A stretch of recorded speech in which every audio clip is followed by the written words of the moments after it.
మా అందరి అభిరుచులకి ఏకైక ఎంపిక మానేపల్లి జ్యువెలర్స్. తరతరాలుగా తరగని స్వర్ణ బంధాలు మన మానేపల్లి జ్యువెలర్స్. మీ అందరికీ నమస్కారం అండి. ఇదేమిటమ్మా మాయా మాయ. ఈ గ్లిమ్స్ నాకు ముందే చూపించుంటే నేను సర్వానంద్ క్యారెక్టర్ అడిగేవాడిని. అన్నీ అయిపోయిన తర్వాత చూపించారు అభి గారు. యాక్చువల్లీ నేను ఒక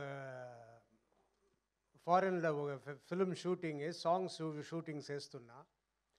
అక్కడ ఒక ఫోటోగ్రాఫర్ యాక్చువల్లీ మా ఫోటోగ్రాఫర్ రాలేదని అక్కడ ఫోటోగ్రాఫర్ అరేంజ్ చేస్తున్నా. ఆయన వచ్చి ఫొటోస్ అన్నీ తీస్తూ అడిగారు, మీరు ఎన్నేళ్ళగా ఇండస్ట్రీలో ఉన్నారు, ఏం చేస్తున్నారు, ఇంకా ఎన్ని సినిమాలు చేస్తున్నారంటే నేను ఒక 1 or 2 years అగేట్లో ఉండే సినిమాలతో చెప్తూ ఇదంతా చేయబోతున్నా. యు ఆర్ వెరీ లక్కీ అండి. ఎందుకు అన్న, you have work, me work ఉంది, యు ఆర్ వెరీ లక్కీ అన్నారు. నేను అది పెద్దగా దాని గురించి అప్పుడు పెద్దగా అనుకోలేదు. కానీ నిజంగా వర్క్ లేకుండా ఇంట్లో ఉంటే అది జైలు.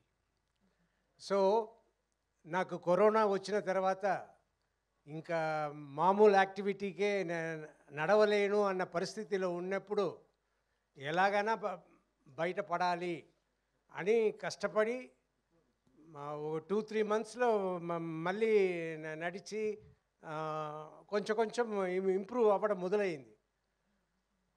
అదంతా అయ్యి మరి 6 monthsలో అన్నీ కంప్లీట్గా నేను తయారైపోయాను. తయారైపోతే సరిపోదు, వర్క్ కావాలి. నేను హీరోగా చేస్తున్న సినిమాలు చేస్తున్నప్పుడు నేను ఒక్కొక్క సినిమాకి ఇందులో ఏం చేయబోతున్నాము, ఏది చేయబోతున్నాము, ఎలా ఉండాలి, ఎలా రావాలి, ఎలా ఫినిషింగ్ ఉండాలి, ఎలా గెలవాలి అన్నట్టు మాట్లాడుకుంటాం. అదంతా మాట్లాడి ఇన్ని సినిమాలు నియర్లీ 100 ఫిలిమ్స్ వచ్చిన తర్వాత టయర్డ్ అయిపోయా.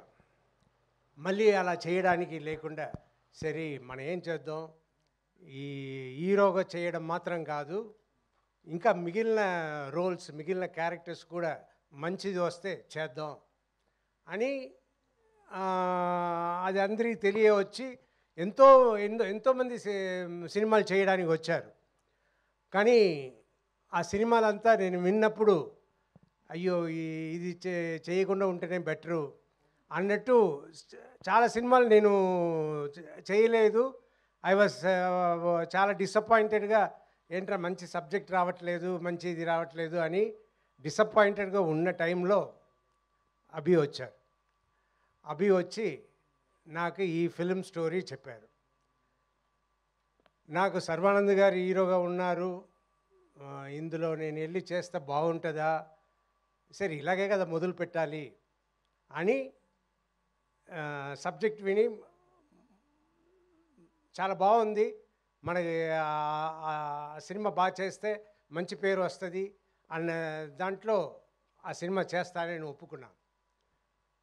కానీ నిజంగా ఆ ఫిలిం ఎంత బాగా వచ్చిందో all because of Abhilash Reddy గారు. ఎస్, ఆయన ప్రతి ఫ్రేమ్, ప్రతి షాట్, ప్రతి ఎలా యాక్ట్ చేయాలి అన్న ప్రతిదీ చెప్పి నన్ను చేయించుకున్నారు. నాకు ప్రతిరోజు షూటింగ్ అయిన తర్వాత, ఆ సీన్ అయిన తర్వాత పెద్ద సాటిస్ఫాక్షన్. ఆహా, ఇంత బాగా వస్తుంది అంటే మంచి వర్క్ తీసుకోవాలి. లేదంటే ఇప్పుడు ఇందులో యాటిట్యూడ్ చూపించండి అని అన్నప్పుడు నేను ఎప్పుడు మామూలుగా అందరితో నవ్వుతూ తిరుగుతున్నట్టు నేను ఉంటుంటే అది కాదు సార్, అక్కడ యాటిట్యూడ్ రావాలి, అది తెప్పించండి అని చెప్పి ప్రతి ఫ్రేమ్ నేను బాగా చేసేలా చేసిన అభి గారికి చాలా చాలా థ్యాంక్స్. అండ్ అదే ఈ సినిమా గెలుపు అవుతుంది. అండ్ ప్రొడ్యూసర్ అని చూస్తే వంశీ గారిని నేను ఇప్పుడే చూస్తున్నా. అంటే సూపర్ ప్రొడ్యూసర్స్, సూపర్ ట్రీట్మెంట్. అన్నీ సూపర్. ఇంత కామ్‌గా, ఇంత ఇదిగా ఉన్నారు. మనమంతా ఇంత ఖర్చయితే నేను సినిమాతో చేసినవని కదా! ఈ సినిమా ఖర్చులు అన్నీ చూస్తుంటే నాకు భయం పుట్టేది. కానీ ఈయన ఈజ్ వెరీ కూల్.